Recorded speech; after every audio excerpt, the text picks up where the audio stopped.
Salve, salve, meus queridos! Olha nós aqui de novo. Bom dia, boa tarde, boa noite. Quem sabe a hora que vocês vão assistir. O importante é que vocês assistam, né? De resto, não tem isso problema. Isso aí, estamos aqui mais uma vez com a mega revisão, dessa vez agora para a UERJ. Ó, sabe o que é isso? Virou a chave, agora é a UERJ. Agora é outra Vamos parada. cair para cima da UERJ, tá? Preparamos aqui uma aula com o título UERJ Comentada. Iremos aí no decorrer do vídeo comentar aí as questões a priori nesse bloco de 2017. Sim. E geografia e história, casamento perfeito. Ah, né? isso aí é Então, sempre uma simbiose, né? a História e gente traz geografia, aqui, já matérias faz a fusão. co-irmãs. Acabou. Essa era a ideia, inclusive, a gente juntou História e Geografia porque a prova ela versa dessa maneira mesmo. Inclusive, de certa forma, a gente, em algumas questões, a gente fica até na dúvida, pô, isso é História, isso é Geografia. Vai ter briga aqui. Pô. Exatamente. Cada um puxando Vasco pro e seu lado. Flamengo. Opa, não fala de futebol não, cara. Vocês ficam falando de futebol, não tem mais tá futebol. difícil, Entendeu? hoje tá difícil pros dois, O sem único bom é o comentários. Botafogo. Ainda tinha que ouvir isso. Ai, que Ainda fase, tinha que meu ouvir isso, que o Deus. Botafogo salvou o Rio de Janeiro esse Exato. ano. Olha só, tá vendo aí? Salvem a gente, vocês aí agora. Depois disso, Né? Vamos para as questões. Vamos lá? Passa o aviso para eles. Então, pessoal, uma coisa importante para quem vai fazer essa mudança de chave do vestibular UERJ é ficar atento ao próprio site do vestibular, gente.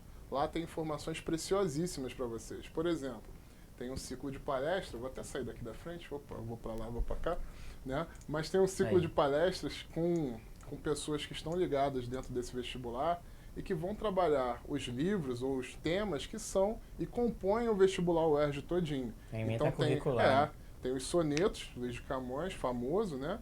E Uma Janela em Copacabana, de Luiz Alfredo Garcia Rosa. Então, assim, por que isso é importante para as ciências humanas? As ciências humanas sempre vão dialogar com a prova dependendo do que colocar ali de leitura principal. Então, meio que vai dando uma linearidade à prova, né? Vai ficando uma coisa meio que linear a prova, né? Então, as pessoas vão bebendo nesses livros que são escolhidos pela prova da UERJ e, às vezes, vão pegando questões que vão dialogando justamente com o tema que foi colocado nos livros, né? Toda elaboração de uma prova, ela parte, né, de uma bibliografia. Então, a prova da UERJ não foge disso. Ela parte de uma bibliografia, então é interessante que vocês tenham em mente a bibliografia que serve como pauta, que serve como base para a elaboração dessa prova. Exato. Por isso a dica aí é bem interessante, Isso não? está no site. No site, exatamente. Só entrar, vai lá, vestibular UERJ 2022, vê lá o ciclo de palestras. Isso aí. E a gente até colocou aí, dia 8/3 e dia 10/3. Isso então, aí. Dá uma olhada, assiste, tá sempre atento e vai assistindo, vai lendo notícia também, que Vamos vai ter muita coisa. Mantendo atualizado, isso é muito importante. Então, partiu. 2017, o primeiro bloco aqui, a gente separou as questões de 2017, primeiro exame de qualificação. Vamos lá, então. Questão número 45. Isa, diminui um pouquinho a imagem para aparecer, diminui ou aumenta, não sei. No caso da questão, para a gente conseguir visualizar ali as letras das alternativas. Ficou show de bola. Show de bola agora. Aqui, ó, Bruno. Dá uma moral pra galera. Tô me sentindo um anão. Não é por aqui. Olha só, se eu fizer assim, né, pô, pior. Porque tem um tablado aqui que eu tô mais alto aqui. Foi a última aula de tá? História e Geografia, nunca mais eu faço. Tem que botar a gente sentado. Quando eu era sentado era menos mal, tá vendo aí? Em pé agora é desmoralizante. Vamos lá, galera. Olha só, questão 45 de 2017 do primeiro exame de qualificação. As imagens acima reproduzem a capa de um livreto de 1823 e o cartaz de um filme de 2015 que conta a história de Hugh Glass, caçador e guia que se tornou referência no contexto da conquista do oeste norte-americano. Olha só, conquista. Lembrem da nossa prática de sempre, né, de ir filtrando aí as palavras mais importantes. Então aqui, ó, conquista do oeste norte-americano, certo? No século, olha aí o contexto, 19, tendo enfrentado diversos perigos, incluindo o ataque de um urso. Então ele deu o contexto e deu toda a trajetória, tá? Lembrando que quem conta a história pode sempre falar o... Isso é verdade, isso é verdade. A gente chama isso, inclusive, história de historicidade. É sempre um ponto de vista Singular de quem está contando a história. Vamos, tem um urso. É. Tem um urso na região, vamos... Pois é, tá vendo aí? A narrativa dos feitos de Hugh Glass insere-se em uma concepção, olha aí, nacionalista. Essa prova teve muito esse contexto nacionalista. Sim, verdade. Verdade. Contexto Você falou agora, eu político. atentei, é verdade. Teve Muito. um enfoque muito grande nisso. Que promove a valorização do seguinte aspecto. Letra A, ideal civilizatório. Letra B, progresso material. Letra C, miscigenação étnica. E letra D, ação preservacionista. Isa, mostra aí a letra alternativa D. Tá aparecendo pro pessoal de casa? Tá aparecendo? Ah, show de bola então. Letra D, ação preservacionista.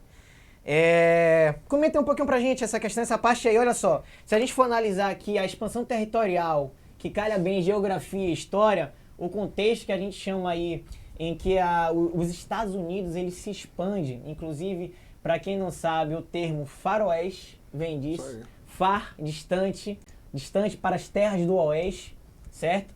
Então, essa expansão territorial que caracterizou o processo de certa forma, colonial dos Estados Unidos aí, o imperialista dos Estados Unidos, caracteriza todo esse contexto aqui, tá? Então a gente chama isso, inclusive, de história de destino manifesto, que é que os Estados Unidos teria aí essa missão de dominar e de levar a cultura, de ser superior às outras nações, né? Tá. Primeiro, colocar que esse filme ele foi feito para dar o Oscar pro Leonardo DiCaprio, porque é um Ele filme quase que não ganhou Oscar, né? porque é um filme que ele atua sozinho, bate no urso, obviamente as pessoas Já mereceu o Oscar, já mereceu o Oscar. Impressionante, sem spoiler, né? por favor, que o pessoal pode assistir em casa. Não, deixa pra lá, mas é um bom filme, tá? Segundo, que essa dimensão do território é bem interessante pra gente comentar, porque dentro de um processo geográfico de espacialização do território, você tinha as 13 colônias, né? E você tinha toda aquela parte do sul, mas você tinha toda uma expansão do território que se deu a partir de compras e também algumas guerras, né? Processos ali e conquistas também. Então esse território ele foi de leste a oeste, ou de oeste a leste, dependendo, né? Mas uma coisa importante que tinha, você tem o território, mas você tem que ocupar esse território. E para ocupar esse território, você tem que dotá-lo de infraestruturas. Então, os Estados Unidos têm uma complexa rede de trens, mas também tem que levar, geralmente, esse ideal civilizatório, esse cara pioneiro que vai, né? Como se fosse um bandeirantismo aqui no Brasil, mas um pouco bem diferente do processo, né? Então, você coloca ali áreas que você vai ocupando, vai expandindo esse território, e aí você vai, tecnicamente, se impondo no território. Porque dentro da geografia, o território, ele diz muito mais do que uma área delimitada e traçada. Ali existe uma relação de poder. E para existir relação de poder, tem que ter pessoas ali.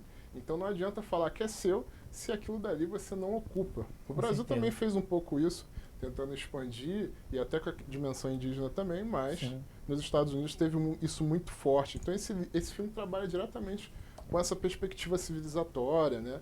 E de nacionalismo do território. Inclusive tem uma imagem que fala muito bem sobre isso, que ilustra muito bem. Tem no livro de vocês, deve ter também no livro de geografia, tem no livro de história e sempre cai nos vestibulares da vida, que é a imagem daquela, tipo um espírito norte-americano, né? Se não me engano o nome do quadro da pintura é Colômbia, se não me falha a memória, mas vocês podem verificar, ela levando a civilização, levando a linha telegráfica e também a questão do trem, né, para as terras do oeste, representando aí toda essa expansão territorial pautada na letra A de um ideal civilizatório, né, galera? Fácil, na letra A. Pix, tá? Pois é, para facilitar a nossa vida. Ideal civilizatório é o que a gente chama de missão, né? Civilizatória, galera, pautada aí em um assunto que a gente já falou por diversas vezes aqui, da questão do darwinismo social, a questão do neocolonialismo, do imperialismo, dessas práticas que se pautavam aí uma ideia de eugenia, uma ideia de superioridade racial, tá certo? Então essa questão versa sobre esse conteúdo. Vamos lá para a próxima? Tranquilo, né? Molezinha, história e geografia, ó. Vocês vão tirar nota máxima, assim a gente espera, pelo amor de Deus. Não desapontem a gente, hein? Questão 47. Uma lida nessa aqui. Questão 47, olha só. Lembrando, pessoal, antes de começar o processo aqui de leitura, deem uma olhada nas questões da UERJ, que elas são muito contextualizadas, né? E na UERJ também. Então sempre tem um mapa, sempre tem um texto, sempre tem alguma articulação ali. É legal às vezes dar uma olhada nas questões antes, para já Sim. macetar a sua cabeça, para dar uma lida com mais atenção. Vamos dar uma olhada ali e sempre olhando essa imagem que também que é bem interessante para a gente. Ó.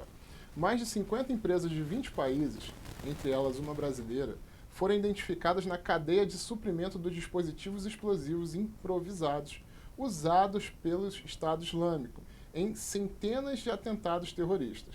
Além de mercadorias controladas, itens tão simples quanto ligas de alumínio, celulares ou fertilizantes, que podem parecer inofensivos à primeira vista, estariam na lista dos mais de 700 componentes encontrados em um levantamento realizado ao longo de 20 meses pelo Instituto de Pesquisas de Conflito Armado, pessoal. E aí no mapa você geralmente tem o destino dessa produção, da onde sai essa produção para onde vai chegar essa produção, né? Então isso é muito interessante porque, primeira coisa, ninguém compra a bomba já pronta, assim, porque senão daria para rastrear todo esse processo. Geralmente é um processo que você vai descentralizando essa produção, interessante isso, pensar, vai comprando coisas que parecem inofensivas daqui e ali, e aí depois você faz todo um processo bem interessante aí, já vai pensando nisso, né? A estratégia de ação do Estado Islâmico, mencionada na reportagem, apresenta semelhança com a seguinte prática das corporações empresariais contemporâneas. Então ele está fazendo uma espécie de associação aí, né? Contemporâneas. As empresas contemporâneas e o Estado Islâmico. Estado Islâmico. É bom dar uma olhada nisso. Então, isso aí. letra A, é padronização das tecnologias, B, incorporação dos fornecedores, C, desterritorialização da produção e D, superexploração da mão de obra. O que é que vocês pensam? Agora é com o Bruno. Olha só, vamos associar aqui a questão do seguinte, né? O terrorismo de Estado, que a gente precisa falar, lembrando que é um assunto que cai com bastante frequência nos vestibulares. Inclusive foi tema de nossas aulas aqui ao longo do ano em relação ao Enem. E a gente precisa entender essa prática que o Estado Islâmico, que o Estado terrorista de um modo geral, e a gente tem outros grupos extremistas, né? Eles costumam fazer para, de certa forma, se permanecer vivo, né? Sim. E ter uma chance, ter digamos assim, ter uma maior autonomia para poder combater o capitalismo de um modo geral. É a maneira que eles encontram de combater o capitalismo de um modo geral. Então, a gente lendo aqui, a gente percebe que a estratégia de ação do Estado Islâmico mencionada na reportagem apresenta semelhança com a seguinte prática das corporações empresariais contemporâneas. E aí, trazendo uma relação para a geografia, a gente tem muito bem isso em mente, a questão da descentralização, né? Hoje em dia, se a gente for entender, as empresas capitalistas contemporâneas, as macroempresas, as micro também, sim, né? Só que não é uma proporção obviamente menor, elas tendem a descentralizar para que a partir daí, né, se dissemine ao redor do globo. Inclusive, isso é uma prática que a gente pode dizer que tem relação direta aí com a globalização. Sim, né? Perfeito. Então, a partir daí, qual é a resposta? A partir dessa ideia... Lembrando que esse ano foi um ano que teve uma atuação forte do Talibã, né? No Afeganistão. Então, assim, bem provável que a UERJ sempre atenta. Ela vai cobrar alguma coisa a respeito disso. Isso pode ser uma questão que pode cair perfeitamente na prova, né? E esse contexto que o Bruno falou da globalização é perfeito. As empresas, hoje em dia, elas descentralizam a produção. A sede geralmente fica nos países sede deles, desenvolvidos. Então, a Nike está lá nos Estados Unidos, a Adidas na Alemanha, e a Fiat na Itália, e aí tudo mais. Essas empresas, elas estão com as sedes nos seus países.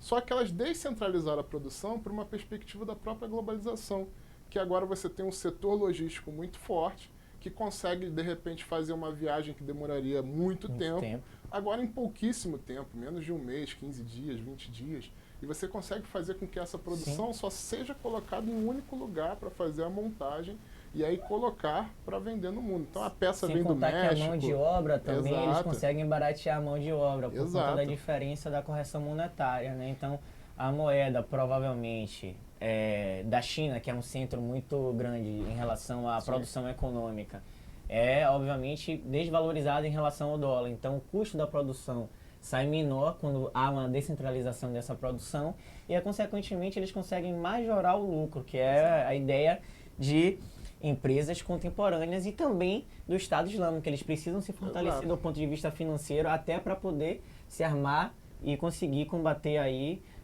o que eles chamam de inimigo, que seria a sociedade capitalista, né? E é isso. E é bem interessante que isso não serve só para o Estado Islâmico, serve também para cartel de drogas, por exemplo. Porque a droga você não nasce lá também, você já coloca para vender. Tem processos químicos ali. Então você vai descentralizando para ficar difícil o rastreio, né, desse produto, que pode parecer bobinho, mas não é. E aí você consegue fazer esse processo. Isso mesmo. E é bem assim. Então, pessoal, acho letra que questão 47, letra C. C de casa, né? Desterritorialização da produção. Olhando isso, acho que não tem uma dúvida maior, não. E é bem interessante que a gente falou com várias outras coisas. Isso aí. Vamos que vamos. Questão 49. Ih, João Goulart. João Goulart, nosso querido Jango, antecipando-nos a derrocada das forças subversivas acionadas por dispositivos governamentais que visavam a destruição do primado da democracia e a implantação de um regime totalitário, tivemos a lucidez e o patriotismo de alertar os poderes constituídos da República para a defesa da ordem jurídica e da Constituição, tão seriamente ameaçadas. Podemos hoje, erradicado o mal das conjuras comuno-sindicalistas, proclamar que a sobrevivência da nação brasileira se processou sob a égide intocável do Estado de Direito. O apoio da Ordem dos Advogados do Brasil à deposição, olha só, tá falando o contexto aqui, eu já dei o contexto, deposição do presidente João Goulart em 64. Então aqui a gente está falando do golpe militar. Atentem só a nomenclatura, tá? Porque pode cair golpe civil-militar, beleza? Golpe civil-militar ou golpe militar. Como indicado no texto, insere-se no contexto de intensas polarizações de opiniões entre partidos e associações. Essas polarizações expressavam posicionamentos distintos acerca da seguinte proposta do governo de João Goulart. Essa questão também, mais uma vez, versa muito história e geografia por conta da proposta de João Goulart. Lembrando o seguinte, aqui a gente está falando de 64, foi o período em 30 de março, quando ele sofre a deposição, em 1º de abril é implementado um regime militar, em 64 aqui no Brasil, e traçando um contexto aí histórico, para depois entrarmos aí com geografia, João Goulart ele era considerado o herdeiro de Vargas, tá? Herdeiro de Vargas, e ele tinha uma relação direta com o comunismo, por isso que ele fala aqui no texto, olha só, aqui, erradicado o mal das conjuras comuno-sindicalistas. E aí, galera, eu costumo falar para os meus alunos, eu acho isso bem interessante, sem tentar ser muito polêmico, mas o Brasil e o brasileiro, de modo geral, ele sempre teve medo do comunismo. Por diversas vezes a gente chamava o comunismo de ameaça comunista. Recentemente na história também tivemos isso. Então, tudo que tivesse uma relação com o comunismo causava um certo tipo de distanciamento, um certo tipo de medo por parte dos brasileiros. E não à toa, a OAB apoiou o golpe justamente por conta de uma proposta de João Goulart, que aí versa muito com geografia, que é um problema que a gente pode traçar aí esse contexto histórico, que é a questão da concentração fundiária. Exatamente. O Brasil, ele nasce com as capitanias hereditárias já com terras concentradas. E aí hoje, em geografia, né, pode falar mais pra gente como latifúndio, né, prevalece o latifúndio no Brasil até os dias de hoje, né? O que é interessante, que o Bruno já colocou, as capitanias hereditárias, ou seja, passados por hereditariedade, quem capitães voluntários. Quem era o escolhido por Portugal na época, e depois, quando você tem um processo já em 1850, de colocar a terra enquanto uma compra, que é a lei de terra, você também exclui boa parte da população que não tinha dinheiro para comprar essa terra.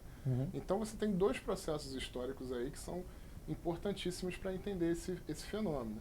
Outra, até 1930, o Brasil foi e era também depois, mas depois teve um incentivo à urbanização e industrialização, um país de oligarquias que concentravam terras também no campo brasileiro.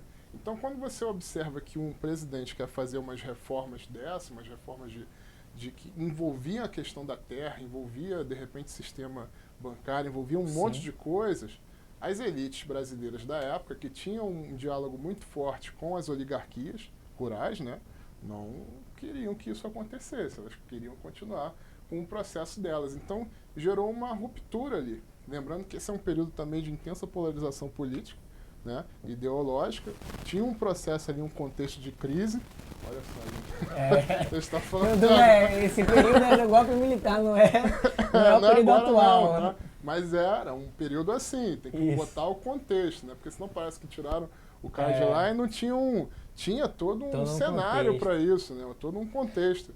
Então, toda essa dinâmica que o João Goulart, que era um cara ligado muito ao Getúlio Vargas, né? Trabalhista e tal, ele coloca... Foi ministro de Getúlio Vargas, inclusive. Né? Então, é legal esse negócio da reforma que ele propõe e da resistência. Lembrando, pessoal, que vários países capitalistas já fizeram reforma agrária. Isso é uma dinâmica do próprio capitalismo, para que consiga produzir mais, setorizar a produção, não ficar só com terras para especulação, beleza? O Brasil é um país que já caiu na questão da UERJ, que é o que menos utiliza terras em porcentagem. O Brasil tem muita terra ociosa e que poderia estar produzindo alguma coisa, mas está para especulação imobiliária. Assim, a reforma agrária já foi pauta de votação por diversas vezes. Especulação de terras. Especulação de terras. Já foi pauta de votação várias vezes e nunca é aprovada. Inclusive, nesse contexto aqui, é exatamente isso. Né? Falando um pouco das alternativas, e a gente já vai dar a resposta para a gente pular para outra. Letra A, implementação das reformas de base. Política de desvalorização monetária, letra B. Letra C, cerceamento da liberdade de imprensa. Letra D, controle orçamentário dos poderes estaduais. Galera, nesse contexto aqui, não poderia ser uma outra alternativa a não ser a alternativa à implementação das reformas de base. E aqui, galera, a primeira e mais importante ideia, proposta de João Goulart, e que ia entrar em trâmite para ser votado. Quando iria entrar em trâmite para ser votado essa proposta, ele foi deposto justamente porque ele foi associado com o comunismo, e aí veio toda aquela ideia que a gente já tem, ideologia de que o comunismo faz mal e que, enfim, que é uma ditadura disfarçada, e por isso ele foi deposto. E a reforma é a reforma agrária, tá, galera? Essa teria sido a principal proposta dele aí, a reforma agrária. Nunca teve uma reforma agrária no Brasil. Se a gente for analisar, por isso que eu fiz questão que o professor Daniel falasse aqui muito bem sobre a atualidade, para a gente fazer esse paralelo aqui com a história colonial até os dias de hoje. Prevalece até a questão dos latifúndios, né? Então é uma grande porção de terra na mão de poucas pessoas. Baixos salários. Exatamente. E poucas pessoas e muitas pessoas com pouco. É o inverso, né? É bem contraditório isso aí. Muitas pessoas com poucas porções de terras e poucas pessoas com grandes porções de terras. É isso que prevalece no Brasil, latifúndio. Tá bom? E por isso a urbanização foi tão intensa. A vida no campo é um problema, gente. E aí a pessoa não quer viver no campo, vai para a cidade. Historicamente tivemos toda essa problemática desde o período colonial, período imperial, agora na República. Inclusive no período aí imperial, em 1850, a gente tem a Lei de Terras, né, que de certa forma impedia o acesso a terras para pessoas que não tivessem o poder aquisitivo. Isso já vai se agregando, isso já vai concentrando a questão fundiária e por aí vai. Beleza? Então, alternativa A, 49. Fácil, né? Moleza. Essa daí é um clássico da prova da UERJ, né? A cabeça e a ilha. A UERJ, inclusive, adora tirinha assim, adora. Né, cara? A Mafalda entra na UERJ, muita gente adora. Isso aí. O senhor pensou em uma imagem que representasse os 50 anos da companhia. Aí tem uma imagem de peixes ali, comendo o maior, comendo o menor, né?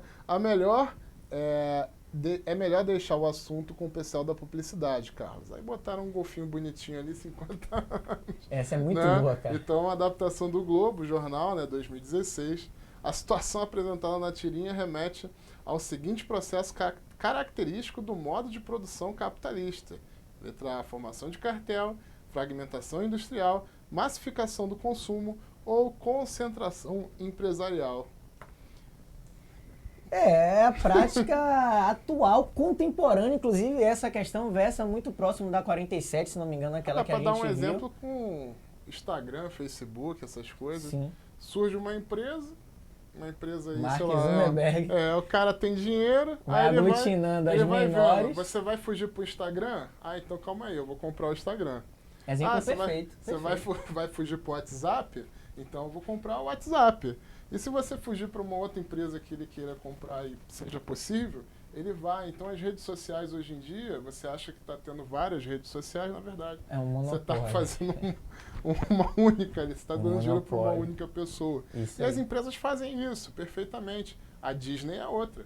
A Disney a Disney já era uma empresa absurda, vai comprando empresa de esporte, Canal esportivo. canal cara, esportivo, vai comprando Streaming agora, né? streaming, vai comprando outras empresas do cinema e tal, estúdios.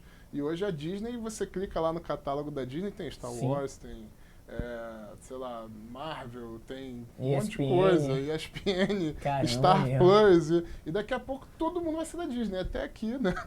Já pensou? Tá aqui, É verdade.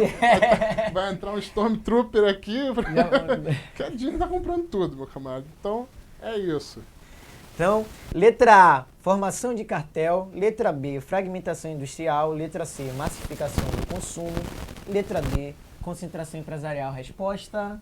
Letra D, né? D de dado, concentração empresarial. Tá? A imagem que está de verde aí exemplifica muito bem isso. Acho que a imagem-chave dessa tirinha aí é a imagem que está com fundo verde. Lembrando que é uma contradição do próprio sistema capitalista que preza a livre concorrência. Livre E concorrência. a livre concorrência aí, ela é comida antes que ela vire realmente uma concorrência perigosa, né? Então, Isso mesmo. é mais ou menos isso, pessoal. Belezinha? Moleza? Vamos que vamos? Os caras não... Eles vão pegar a prova da UERJ. Mas assim, agora, brincadeiras à parte, eu acho, não sei se você vai concordar comigo, a prova da UERJ, ela não é que ela seja mais fácil, mas eu acho ela mais coerente Exatamente. com o Você sabe o conteúdo que de esperar. humanas. Exatamente, ela é sabe mais o que vai coerente, né, em relação à prova do Enem. Então não tem muito que se surpreender com a prova da UERJ. Se vocês se prepararem aqui conosco na revisão, a gente mastigou aí as questões, então ela vai ser nessa linha mesmo aí, até porque assim são 4 alternativas, isso também já dá uma, de certa forma, uma enxugada. E é isso, cara, assim, a prova da UERJ ela é bem coerente, eu não vou dizer mais fácil, porque a nomenclatura não é essa, ela realmente é mais coerente, mais alinhada com o conteúdo, né? Por isso que é importante você escutar tudo, porque a gente está abrindo o leque. Sim. Para entender que pode cair dentro da questão. Por exemplo, concentração fundiária é uma resposta que cai na UERJ o tempo todo. Tempo todo. Porque é uma Tempo dinâmica. Reforma agrária é uma coisa que também cai na UERJ o tempo todo. Aí quando você pega as coisas que a gente está falando aqui, questão de Estado Islâmico, questão islâmica, cai na UERJ o tempo todo, porque é uma questão do capitalismo atual, do mundo globalizado. Então, Sim. tecnicamente, a gente abre o leque, a questão fica um pouco mais comentada, um pouquinho maior, mas assim... porque Serve de pode gancho, serve claro, de gancho para claro. várias outras questões. Então, vai sugando aí que nem a esponja e vambora. Isso aí. 51. Durante a Segunda Guerra Mundial, de 1939 a 1945, a ação do Partido Nazista na Alemanha ampliou a propaganda contra os que foram considerados os inimigos eternos da nação germânica. O cartaz abaixo é um exemplo dessa política. Bom, galera, também aqui ele traça já o contexto. Muito simples essa questão, tá? Partido Nazista. Você já sabe o que esperar dessa questão só com Exatamente, a imagem, já tá falando. Já te ativa, né? Só a imagem, perfeito. E aqui só um detalhe para a gente criar um adendo aqui nessa questão também. Nem precisava, mas como o Daniel falou, é bom a gente comentar bastante para que fique mais lúcido para vocês a questão da propaganda. Que também foi um tema de nossas aulas aqui no decorrer do ano, que era a questão da indústria cultural, a questão da publicidade e propaganda nos regimes totalitários, na construção do Estado nazista na Alemanha e também de certa forma aí na construção de uma ideologia que fez com que financeiramente o nazismo se perpetuasse durante esse período aí na Alemanha. E eu já até antecipei um pouco a resposta, mas só para ficar claro para vocês que de acordo com essa imagem a gente percebe um aspecto da ideologia nazista observado nesse cartaz olha aqui, por trás das potências inimigas... O judeu. E olha a figura que tá, né? O chapéu, o caricato, né? A estrela. Então, tá aí, né? Acho Bem que já- simples essa, cara. Essa eu acho que foi a mais fácil que a gente fez até aqui agora. Ainda mais que é uma questão 51, é aquela questão que o cara já Uma boa ideia. tá ali, né? O cara já fez umas Exatamente. 4 questões, já tá aquecido. Aí ele olha para a imagem, vê Segunda Guerra Mundial, vê Partido Nazista, Alemanha, vê a dimensão do judeu. Talvez a coisa mais difícil aí seja marcar e associar a palavra, né? Que Sim, talvez essa exatamente questão da nomenclatura. que o povo semita, pessoal, significa judeus, basicamente. Sim. Existem vários povos que deram origem a vários lugares do mundo, né? E o povo judeu deriva desse povo semita, né? Então, quando falamos de semita, né? E quando falamos de antissemitismo, nós estamos falando diretamente dessa dinâmica que está mostrando aí na imagem. Né? Sim, Então, sim. assim, se você sabendo disso, você já Perfeito. matava essa questão. Perfeito. Então, o aspecto que é encontrado nesse cartaz é a letra A, antissemitismo. Vou sublinhar aqui o anti, que é um movimento contrário à origem semita. E está aqui caracterizado com inimigas, potências inimigas, o judeu. Beleza? Bem simples. É fácil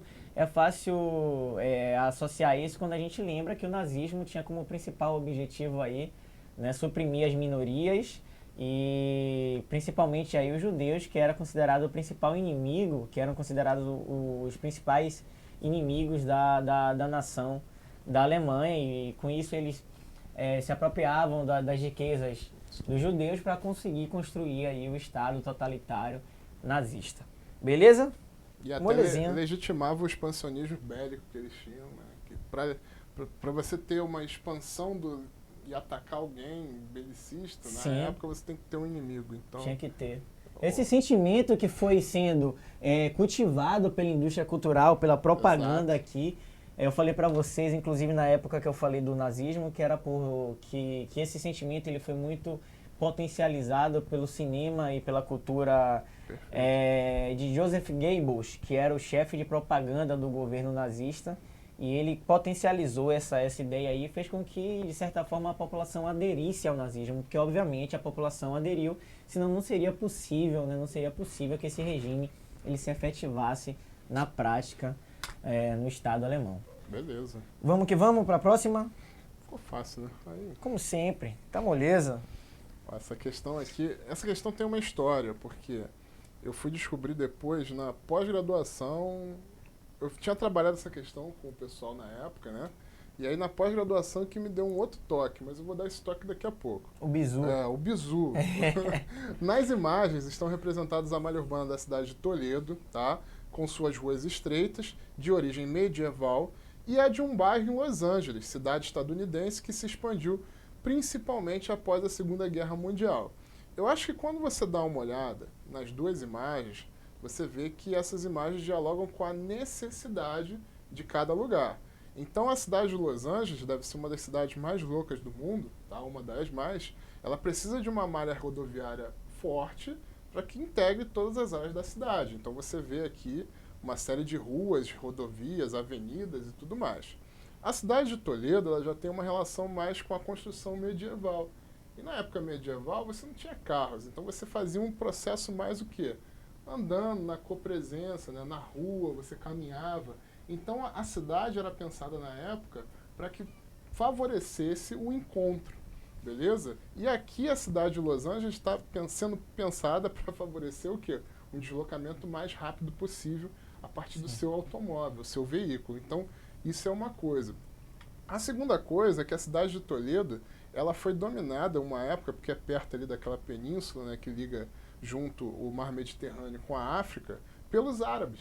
Isso eu fui descobrir na faculdade. Os árabes dominaram essa cidade de Toledo durante muito tempo, então a arquitetura da cidade foi muito influenciada pela dinâmica do povo árabe na região. E por isso essa cidade também tem esse traçado bem diferente de um traçado que está ali no subúrbio de Los Angeles ou de qualquer cidade urbana ocidental que seja mais parecida com essa dinâmica. Né? Mais uma vez também ficar atento à própria questão do enunciado. O enunciado ele traça esse contexto e por isso que a gente fala que a prova da UERJ ela é bem contextualizada. Origem medieval, então quando a gente associa a origem medieval, os núcleos urbanos eles ainda não eram bem desenvolvidos, porque a gente estava vivendo no período do medievo. O medievo era extremamente rural, era um período feudal.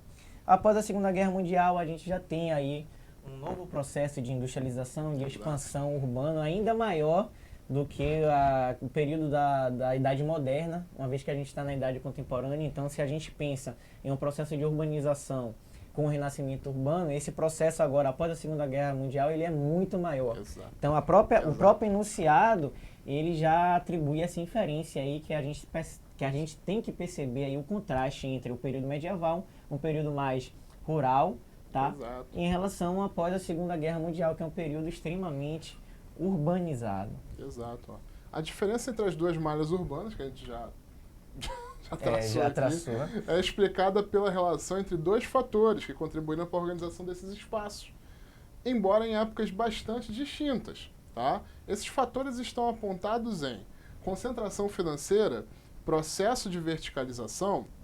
Concentração financeira não dialoga com a cidade de Toledo. E nem com a origem medieval também. Exato. Porque se a gente for analisar o ponto de vista financeiro, na origem medieval ainda não tinha esse contexto de expansão capitalista, não tinha circulação monetária muito grande, então também não condiz com a origem medieval. Então vamos lá. Atividade econômica, especialização funcional, também não dialoga com a gente nessa dinâmica de atividade, ainda mais funcional aqui. Tá?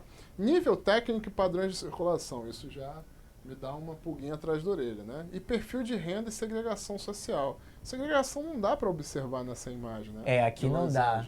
Não assim, você tem que aproximar mais. Exatamente, né? está muito distante. Ele está focando aqui nos padrões de circulação, gente. Então, se é padrões de circulação, ele está falando também de nível técnico. Por quê? Padrões de circulação e nível técnico dialogam com as duas. Padrões de circulação, uma queria andar mais a pé, a cidade de Toledo na época medieval. A cidade de Los Angeles queria andar de carro. Isso é padrão de circulação. A segunda coisa é o nível técnico. O nível técnico da época limitava Toledo a ser assim. E o padrão de circulação da cidade de Los Angeles, muito mais recente, do período da Segunda Guerra Mundial, tem um nível técnico diferente. Sim. Então, essa resposta que foi difícil na época, muita gente errou, letra C, tranquila. Só um adendo também, não poderia ser a letra D porque perfil de renda, mais uma vez, não tem nenhuma inferência aqui, galera, nenhum gráfico que atribua um tipo de análise para ser feita na questão de renda. E mais uma vez, repito, a origem medieval, a gente tem que ter cuidado com essa questão financeira, renda, do capitalismo no período do medievo. Não existia uma circulação monetária muito grande no período medieval. O capitalismo ele passa a ser, inclusive, embrionário, ele passa a ganhar uma proporção maior na Idade Moderna com as grandes navegações, com o mercantilismo.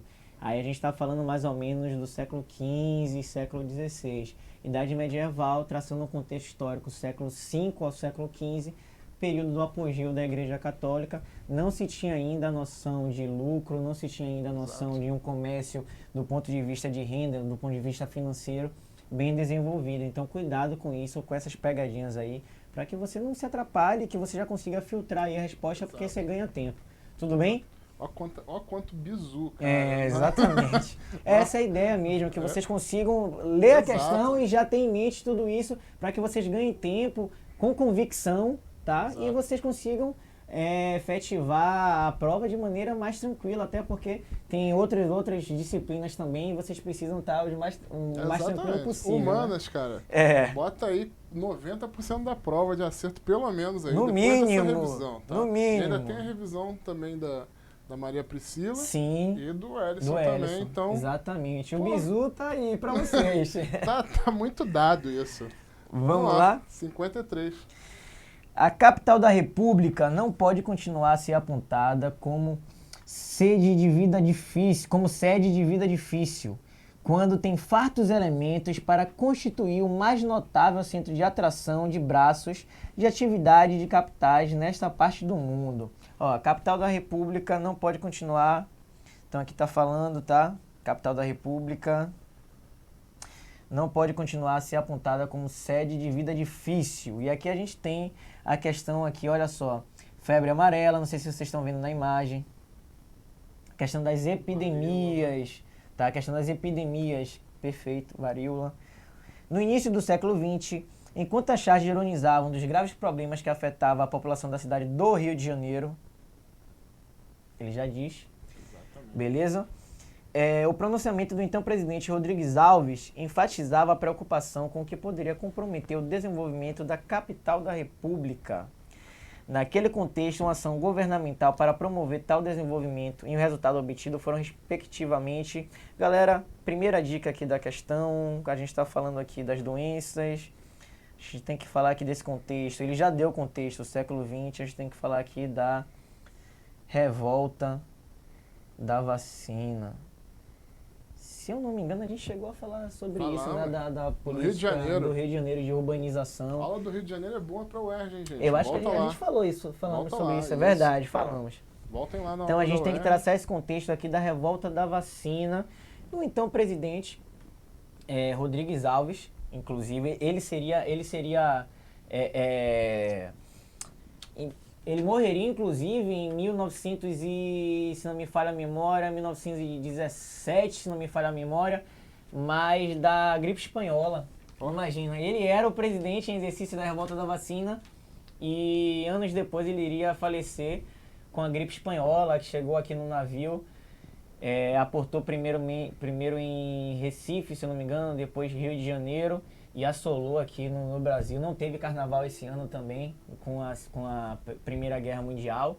Teve muita Exatamente. guerra. E aí ele veio a falecer. Mas trazendo aqui para esse contexto aqui, então a gente está falando da revolta da vacina. O que é que aconteceu durante a revolta da vacina? Primeiro, o desconhecimento sobre a política sanitarista do período, com o nosso Oswaldo Cruz, que inclusive dá título, dá nome ao bairro aqui, bem próximo, né? Sim. Tem um trem do samba, exatamente, chega lá em Oswaldo Cruz. Nossa. Também a fundação, né, Oswaldo Cruz, ele é uma referência, né, no tocante a essa política sanitária, nessa política de vacina. Isso aí. E a questão aí do Pereira Passos, né, que era da cidade do Rio de Janeiro, a questão da urbanização. Então a gente tem a questão dos cortiços, a questão da urbanização feita de forma desorientada, desorganizada e a própria questão também do desconhecimento e da insatisfação com a política de vacinação. Se pensava na época, por conta desse deslocamento da população para os cortiços, dessa forma arbitrária que foi feita a questão da urbanização, se pensava na época que essa vacina só seria para os pobres e que não faria bem porque ninguém dava nada de graça para pobre, que ninguém queria ajudar pobre e que eles não iriam tomar a vacina. Por isso, a gente teve aí esse acontecimento fatídico na história da política brasileira, a revolta da vacina. A pergunta é, naquele contexto que está sendo citado aí, uma ação governamental para promover tal desenvolvimento e um resultado obtido foram respectivamente uma ação governamental direto, pessoal. Respectivamente. Lembrando que tem uma coisa aqui que é interessante, que também é a atração de braços, que ele coloca aqui, ó, no texto. Atração de braços, perfeito, né? perfeito, atração de braços. E aí também já dá outra dica, o cara já fica esperto ali, pô, atração a questão de da braço, mão de obra. a questão da mão de obra no século XX, onde você tinha uma indústria já incipiente, mas tinha, né, para atender necessidades de uma elite e de uma classe média que estava se formando aqui, principalmente no Rio de Janeiro, que sempre foi a vitrine do Brasil, né? Então você fazia coisas aqui com questões francesas, depois teve questão dos Estados Unidos aqui também. Então assim, a gente não vai ficar muito nisso para não entrar muito numa coisa que não tem muito a ver com a questão. Sim. Mas tem uma dinâmica de busca por atrair novos investimentos. A cidade, ela tinha que ser embelezada, ela tinha que ser revitalizada, a cidade ela tinha que atrair investimentos. Né? Então você tem toda uma perspectiva da eugenia que a gente trabalhou aqui, né? Mas também de pegar esses braços imigrantes, porque eles já tinham um conhecimento da industrialização de fora, né? De alguma forma, e também fazer uma mistura, uma miscigenação maior na cidade. Então já tem aí, ó... Questão da imigração subvencionada. Isso. Isso, então já tem aí várias coisas aqui que a Vamos gente lá. tá falando. Letra A, reforma urbana, qualificação da mão de obra. Letra B, combate à insalubridade e incremento da imigração. Letra C, ampliação da rede hospitalar, controle da natalidade. Letra D, expansão do saneamento básico e erradicação da pobreza. Ó, a reforma urbana não daria para ser, mas a qualificação da mão de Da obra mão de não obra, bate perfeito. com o período, não era isso Não que tem- eles queriam, não tinha Tem nada a ver. A ampliação da rede hospitalar, quem dera, né? Porque poderia ter, né? E controle da natalidade também, né? não teve. Expansão do saneamento básico E poderia erradicação, resolver, né? Mas não erradicação. foi isso. E erradicação da pobreza. Quem dera Não também. temos mais pobreza no século XX. Quem dera tá? também. E aí só sobra o quê? O combate à insalubridade, né? Que era uma questão das doenças que está sendo mostrada na imagem. Sim. E a questão do incremento da imigração, porque é a atração de braços de fora. Na Faria esse verdade, processo. aqui tem uma pegadinha entre a e a B, né? O que Isso. ficou, na verdade, aqui assim é que poderia ser a letra A, mas talvez se eles pusessem no lugar de qualificação substituição Alguma coisa. ou importação atrelada a isso. da mão de obra, atração de uma nova mão de obra, a gente poderia pensar também na letra A, mas Exatamente. qualificação. Inclusive, isso aqui, se a gente fosse marcar, daria até pra gente, pra dizer que você está falando praticamente que o trabalhador brasileiro não servia, que só Exato. o qualificado seria só o estrangeiro, o trabalho estrangeiro, né? Então, sendo assim, Os caras gostaram, não? finalizamos os Será que 53 eles aqui, 2017. Será que eles gostaram do negócio aí? Bom, comentamos aí as principais questões de 2017, primeiro exame de qualificação. Cara, comentamos bastante, né? Pô, os caras já vão sair daqui, ó, fervilhando. Nossa, eu aconselho a vocês a pegar uma caneta, ir pausando, botando mais devagar, Sim. ir anotando os contextos, porque aqui a gente está dando uma aula de século XX, século XVI, século Perfeito. XV. Isso aí. E aí tudo isso vai poder encaixar na sua questãozinha, de repente, na prova da UERJ. Dá pra ver que essa prova de 2017 ela foi muito contextualizada. Se eles pegarem, inclusive, se eles fizeram um exercício de pegar a prova 2017, 18 e por aí indo, vocês vão perceber que as questões elas vão se repetindo, os temas vão se repetindo, mudam algumas coisas, mas a essência da prova ela é a mesma, tá? Exatamente. Por isso a ideia da gente comentar as questões, né? Isso. Então agora aguardem a segunda aula, né? Que a gente Bloco vai... 2. Amanhã, né? A gente vai fazer amanhã. Vamos ali trocar. Vamos conversar ali, vamos combinar uma nova data. Que a gente combinar vai... uma nova data que é difícil. Um bloco 2 Vou trocar de camisa aí. aqui. Valeu, beleza, galera. pessoal. Vamos para a Até segunda a aula. aí. próxima. Rumo ao bloco 2. Tchau, tchau.